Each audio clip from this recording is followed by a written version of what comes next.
The 20 minutes felt like an eternity. Robert leaned against the cold marble of the hallway, his eyes closed.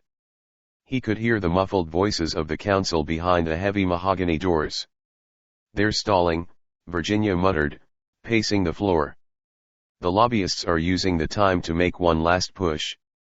I can feel the shift." Robert opened his eyes. "Let them push. Everything we showed them is on the record. If they vote against it now, they're doing it in the face of the facts. They won't risk their seats on a blatant cover-up." Many looked at the closed doors. "You've changed the game, Robert.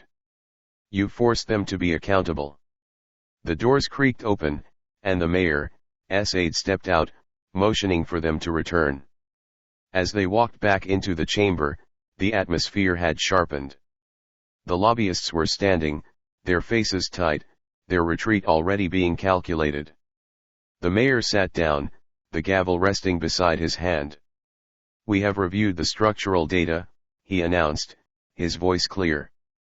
"We find the proposed design meets the intent of public safety, even if it exceeds the outdated zoning parameters." Robert stood still, his heart hammering against his ribs. "The council moves to grant the construction permit," the mayor continued, striking the gavel once. "With the condition that the project remains transparent to city inspection throughout every phase of development." A wave of applause broke out from the gallery.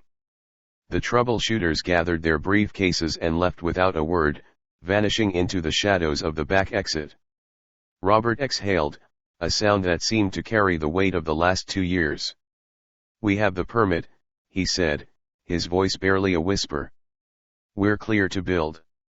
"We aren't just building," Many said, clutching his arm. "We're leading." As they exited the building, the night air felt clean.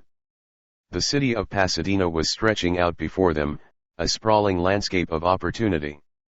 They had confronted the rot of the past and paved the way for something solid. "What's the first move?"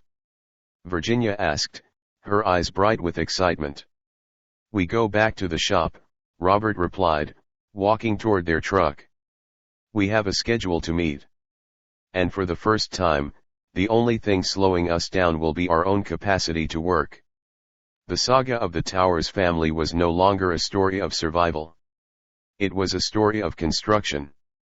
They were building a legacy that was entirely theirs, honest, durable, and unshakable. The road ahead was long, but they were no longer walking it in the dark. They were driving, and the path was brightly lit.